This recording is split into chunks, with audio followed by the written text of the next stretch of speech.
Kalau himbauan untuk direm tidak ya, tapi kita mencoba memisahkan diri dari aksi anarkis.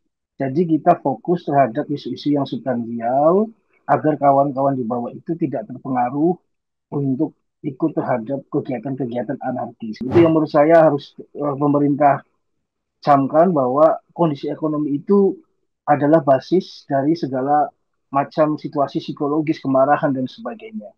Kalau hanya sekedar bertemu tapi tidak ada perubahan kebijakan yang substantif, menurut saya itu hanya sekedar apa ya pertunjukan visual aja untuk ya perlu, memang itu perlu untuk menenangkan massa, tapi menurut saya kalau sumbernya tidak diperbaiki yaitu kondisi ekonomi ya itu sama aja gitu. Itu akan kembali lagi nanti masyarakat akan marah lagi. Ya kalau menurut saya perilaku anggota dewan seperti itu adalah cermin dari partai yang kurang melakukan kaderisasi, rekrutmen yang clear ya, yang ideal. Uya-Kuya, Eko Patrio, Nafa Urba semua direkrut.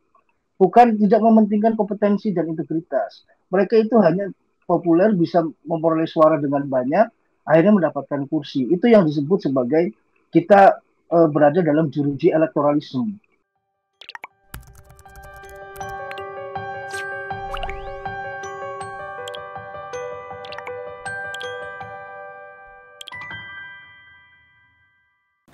Halo Tribuners, kembali bersama saya, Apvia Tiokonibili dalam On Focus Tribun News. Tribuners, sejumlah aliansi mahasiswa memutuskan menunda aksi unjuk rasa yang rencananya digelar pada awal September 2025 ini.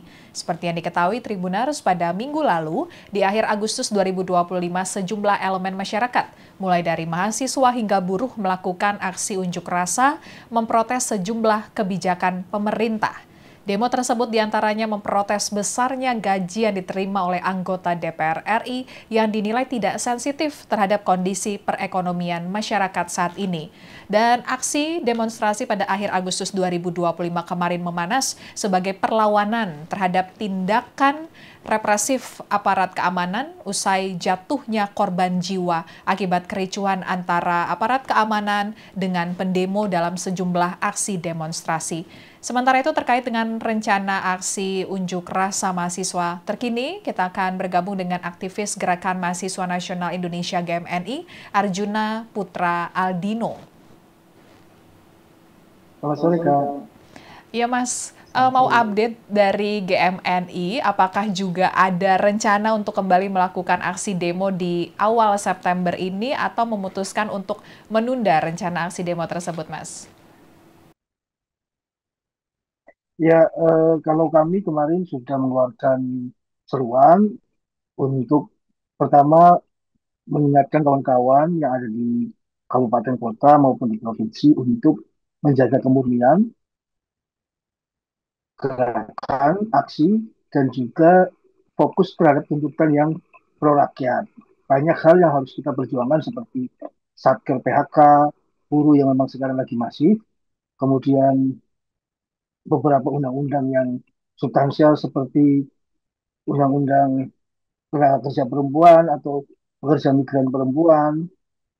Terus banyak hal yang memang harus isu substansial yang harus diperjuangkan, ya terutama sorotan kami terhadap eh, penegakan hukum serta ekonomi hari ini yang memang sedang tidak baik-baik saja. Baik, jadi memang udah ada himbauan ya Mas ya untuk direm dulu gitu Mas ya, melihat kondisi sampai nanti kondusif baru mulai kembali melakukan aksi unjuk rasa atau gimana Mas? Kalau himbauan untuk direm tidak ya, tapi kita mencoba memisahkan diri dari aksi anarkis.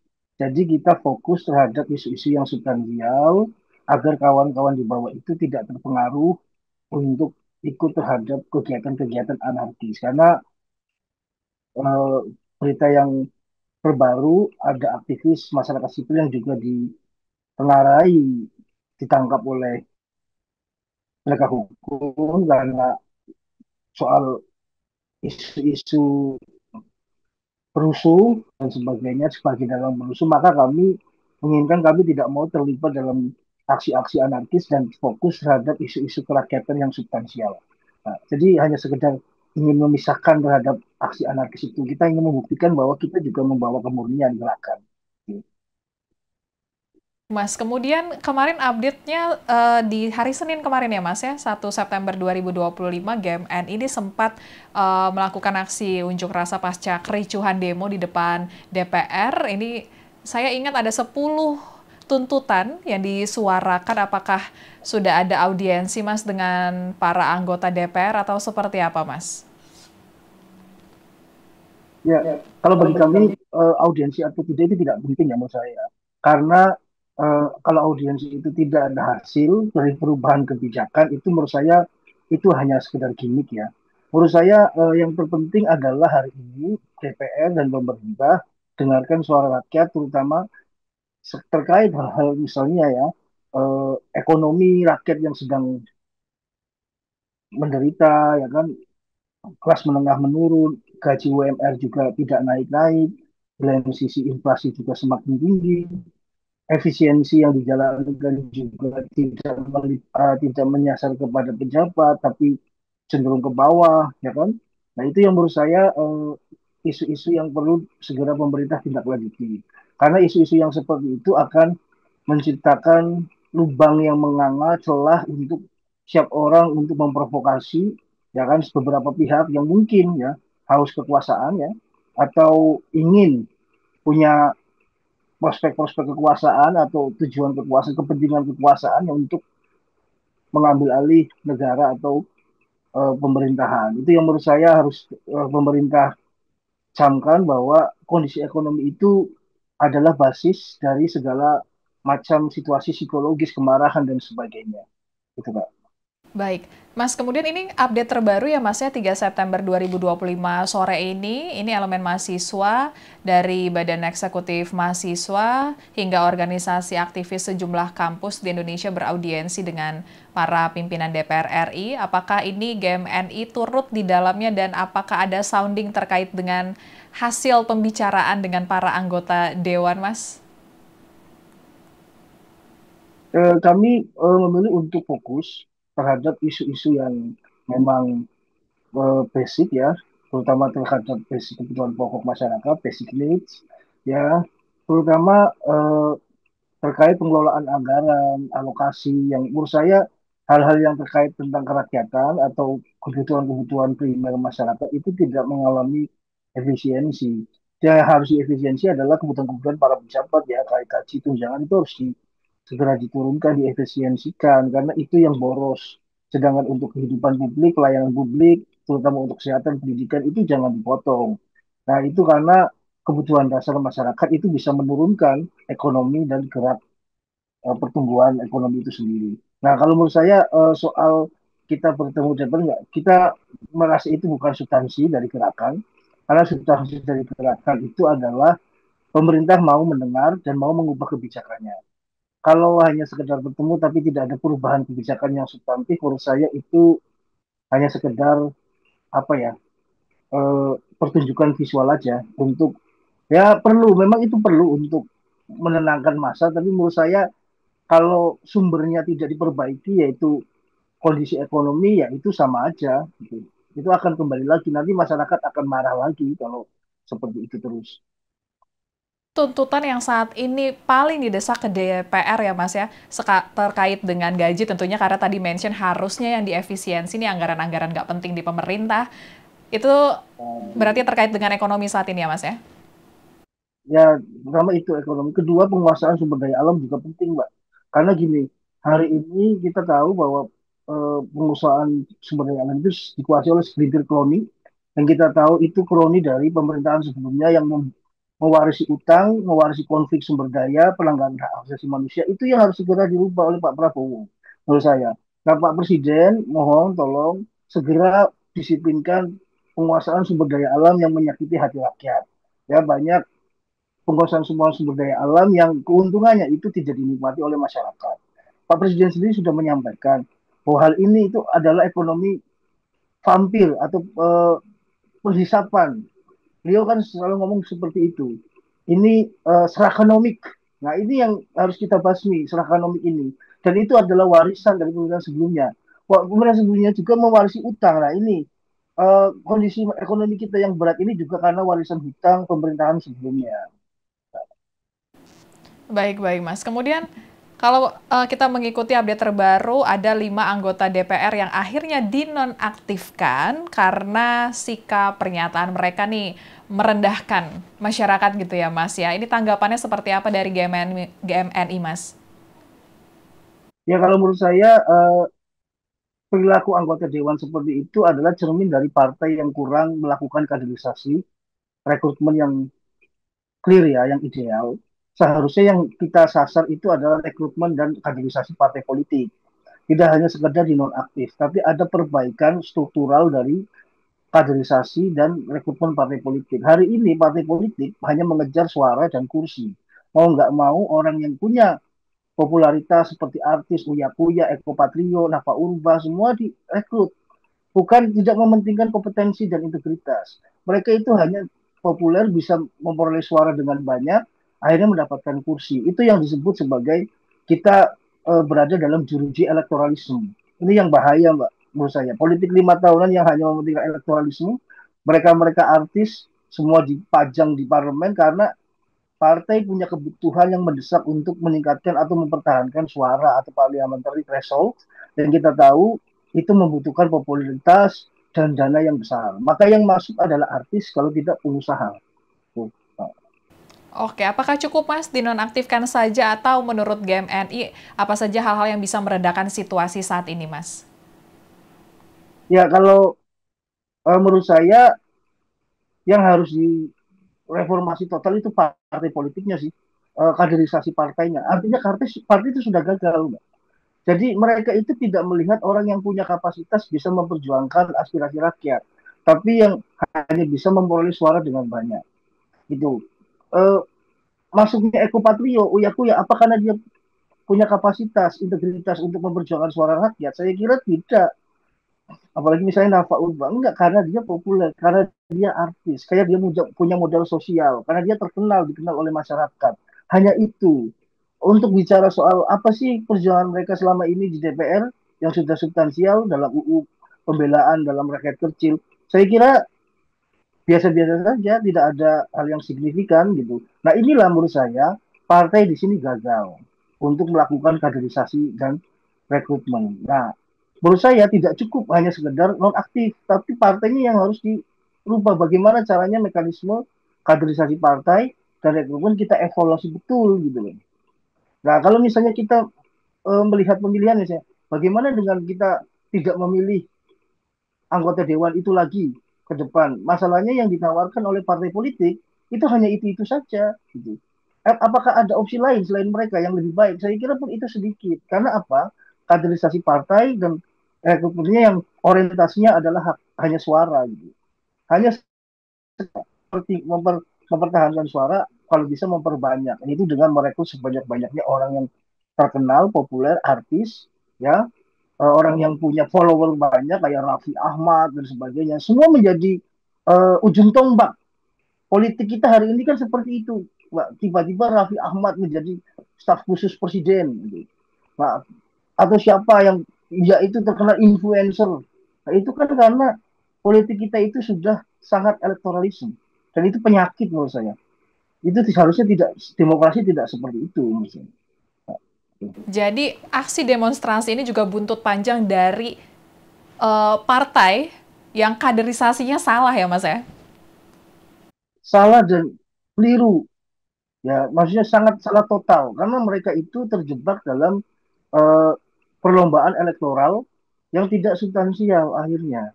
Akhirnya hanya sekedar menang, mereka memperoleh suara terbanyak, ya kan? Tapi esensi demokrasinya tidak terjalankan, aspirasi rakyat tidak termaksimal, tidak terjalankan menjadi sebuah kebijakan, ya. Malah mereka itu eh, DPR itu seperti mewakili dirinya sendiri, tidak mewakili rakyat. Jadi untuk jadi demokrasi kan harusnya dari rakyat, oleh rakyat untuk rakyat. Tapi ini enggak, dari mereka untuk mereka, oleh mereka gitu. Itu yang menurut saya ironis dari sistem demokrasi Indonesia hari ini. Nah, saya minta Presiden Prabowo harus ada evaluasi ini. Total demokrasi semacam ini menurut saya tidak bisa dipertahankan.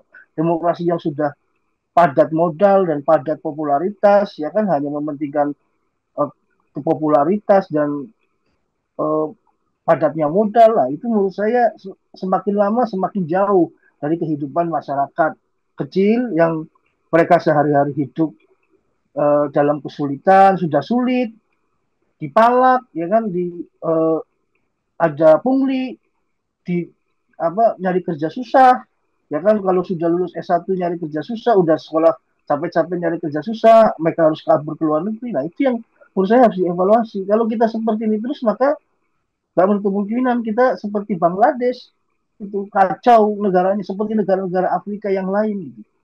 Itu Kak.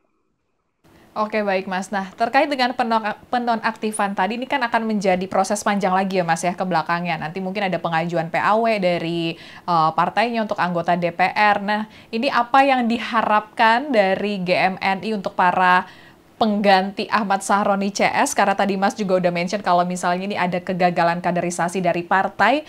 Ada poin-poin nggak Mas untuk saran kepada partai, nilai apa yang harus ada untuk para anggota Dewan nantinya? Karena kalau misalnya kita tahu ya Mas ya, di sosial media kemarin melihat dengan aksi penjarahan tuh di medsos banyak banget kalau anggota DPR tuh nilainya harus gini, TOEFL-nya harus gini karena melihat transkrip nilai kemarin Mas. Kalau dari GMNI seperti apa Mas?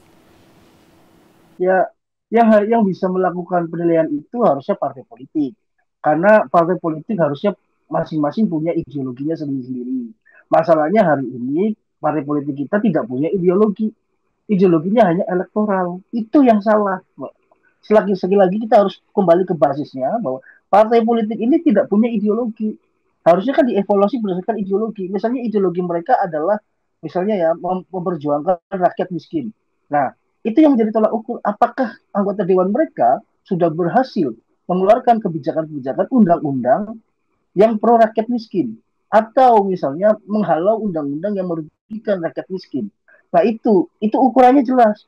Kalau ada ideologinya, nah ini nggak ada ideologinya, makanya ukurannya nggak jelas. Ukurannya adalah kamu bisa menang terus menerus, kalau bisa 3 kali, 5 kali, terus bertahan, memberi kontribusi suara terhadap partai dan juga memberi kontribusi kursi terhadap partai. Itu yang problem.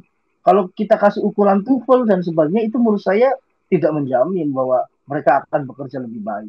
Nah, yang bisa menjamin itu ya partai. Ini tanggung jawab partai, Mbak. Jadi jangan dikembalikan ke rakyat. Nah, anggota dewan itu maju atas nama partai politik, ya kan? Itu adalah kader mereka gitu. Nah, itu yang harus tanggung jawab adalah partai. Nah, partai mau tanggung jawab gimana? Karena dia tidak punya ideologi. Ideologinya elektoral. Itu yang problem itu. Hanya menang, menang, menang di pemilu tanpa mengerti ideologi apa yang harus diperjuangkan, cita-cita apa, tujuan apa yang harus diperjuangkan si partai ini, misalnya sebuah partai, agar mereka bisa mengambil simpati rakyat. Simpati rakyat itu dicapai dengan dengan sembako, dengan money politik. Itu yang terjadi di lapangan. Itu yang sudah menurut saya ini adalah titik kulminasi dari demokrasi kita yang sangat buruk ya. Money politik, sembako, elektoralisme. Nah, inilah akibatnya. Oke, baik Mas Arjuna. Kemudian terkait dengan aksi demonstrasi kemarin kan juga berujung dengan penjarahan ya Mas ya di rumah-rumah beberapa anggota DPR nonaktif, dan terbaru nih adanya proses hukum. Jadi ada beberapa tersangka yang sudah ditetapkan oleh pihak kepolisian. Ini mungkin bisa minta tanggapannya Mas, apakah ini pure kemarahan rakyat atau GMNI menilainya seperti apa Mas? Kalau saya menilainya sederhana, Mbak. Pertama, ada pemicu yang sangat strategis. Pertama adalah kondisi ekonomi masyarakat yang sedang buruk. Ya, negara punya utang yang tinggi sehingga tidak punya kemampuan lagi untuk memberikan jaminan sosial dan meningkatkan pertumbuhan ekonomi. Pertumbuhan ekonomi kita beberapa proyeksi global menurun, ya kan? Akhirnya daya beli menurun, banyak kelas menengah kita yang merosot menjadi kelas miskin, kemudian makan tabungan dan sebagainya. Itu adalah indikator ya, yang membuat menciptakan lubang yang menganga. Nah, di tengah seperti ini, rakyat marah melihat DPR di tengah sulit kok malah dia menaikkan gaji. Masuklah orang kompor gitu, Mbak. propaganda, provokasi, ya kan? Apalagi di tengah kondisi yang sulit, ditambah ada tontonan yang tidak etis menurut saya, misalnya joget-joget dan sebagainya. Kemudian rakyat didorong untuk melakukan aksi-aksi tertentu, bukan tidak mungkin mereka akan nekat. Gitu. Nah ini menurut saya, nah sekarang pelajarannya apa buat pemerintah? Perbaiki kondisi ekonomi menurut saya. Kalau ekonomi ini baik-baik saja, saya kira masyarakat nggak akan terprovokasi. Pertama itu. Kedua, tidak akan bisa orang memprovokasi. Artinya apa? Tidak mungkin ada perusuh-perusuh yang bisa melakukan tindakan-tindakan yang anarkis gitu. Kalau ekonomi kita baik-baik saja, mungkin masyarakat berpikir, ngapain kita protes? Pemerintahnya sudah bagus kok, sudah pro rakyat, hidup saya terurus, hidup saya terjamin. Ngapain kita protes? Kenapa masyarakat ikut protes, ikut bersuara? Dan mungkin ada yang terlibat atau mungkin ada uh, apa ya aktivitas perusuh itu kemudian meningkat eskalasinya, itu ya karena masyarakat melihat ya memang pantas kok mereka itu dijarah. Itu kan yang ada di media sosial, Pak. Itu kan yang ada di netizen-netizen. Ya kan? Ada hal-hal semacam itu. Ada wacana-wacana seperti ini. Ini menurut saya pelajaran yang paling baik adalah ayolah kita bersama-sama kembali memperbaiki basisnya, yaitu ekonomi. Basisnya adalah ekonomi, Mbak. Itu yang harus diperbaiki menurut saya. Nggak ada pilihan lain, Pak Prabowo. Oke, baik. Jadi basis ekonominya dulu ini dirapihin baru mengikuti ya kebijakan-kebijakan lainnya. Karena kalau masalah gaji, balik lagi ke ekonomi ya Mas. Ya, ini ketimpangannya terjadi banget. Oke, terakhir Mas, mungkin ini karena ada penundaan aksi unjuk rasa. Cuma saat ini kita melihat bahwa nih masyarakat sangat kompak ya Mas ya mengawal pemerintah saat ini. Ini dari GMNI mungkin ada harapan atau motivasi kepada masyarakat untuk tetap terus mengawal pemerintah saat ini seperti apa, Mas? Ya, pertama dari GMNI kami ingin Pak Prabowo ini bisa menyelesaikan masa pemerintahannya sampai selesai. Karena kami yakin Pak Prabowo punya visi dan misi yang baik untuk Indonesia. Menurut saya sangat strategis dan sangat futuristik pemikiran-pemikiran Pak Prabowo. Tapi satu Pak Prabowo, saya berpesan kepada Pak Prabowo, tidak ada yang namanya dualisme loyalitas, baik dari menteri maupun aparat penegak hukum yang berada di bawah kendali Pak Prabowo. Harus benar-benar merujuk pada atau satu visi, satu pemikiran, paham dengan apa yang ingin dipikirkan oleh Pak Prabowo. Jangan lagi-lagi bikin kacau, bikin gaduh, bikin statement-statement atau tindakan-tindakan yang itu menciptakan delegitimasi pemerintah Pak Prabowo sendiri.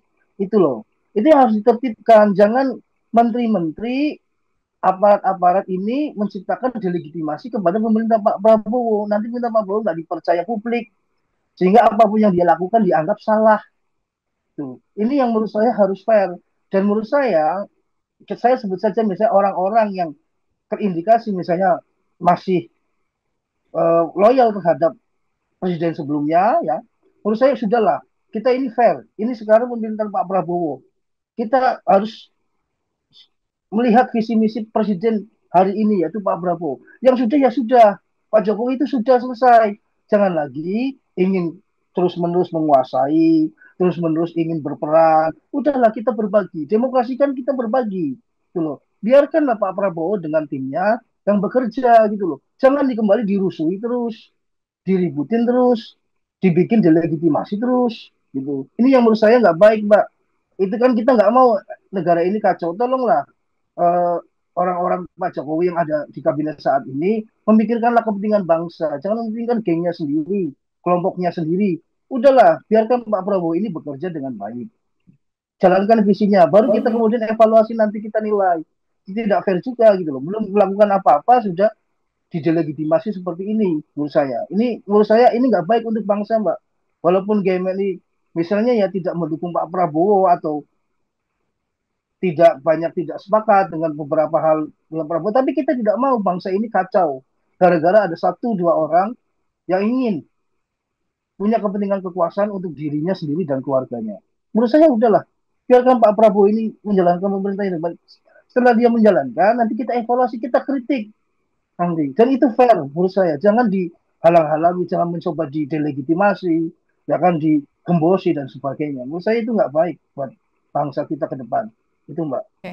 Jadi jangan sampai pemerintahnya satu tapi komandonya dua ya, Mas? Ya itu yang nggak baik Mbak. Ada matahari kembar. Itu yang sangat tidak baik gitu. Baik, terima kasih Mas Arjuna obrolannya sore ini. Semoga kita berharap ya Mas ya kondisi ke depannya semakin kondusif dan pemerintah segera merealisasikan janji-janjinya untuk terus meningkatkan pertumbuhan ekonomi masyarakat tentunya sehingga juga pertumbuhan ekonomi semakin membaik, kesejahteraan masyarakat juga semakin membaik dan ini terkait dengan aksi demonstrasi kemarin juga penyelesaiannya juga kita butuhkan langkah konkretnya ya Mas ya. Ya, Baik. gitu.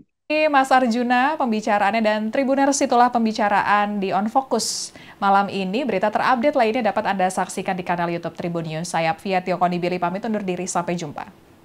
Download Tribun X sekarang. Menghadirkan lokal menjadi Indonesia.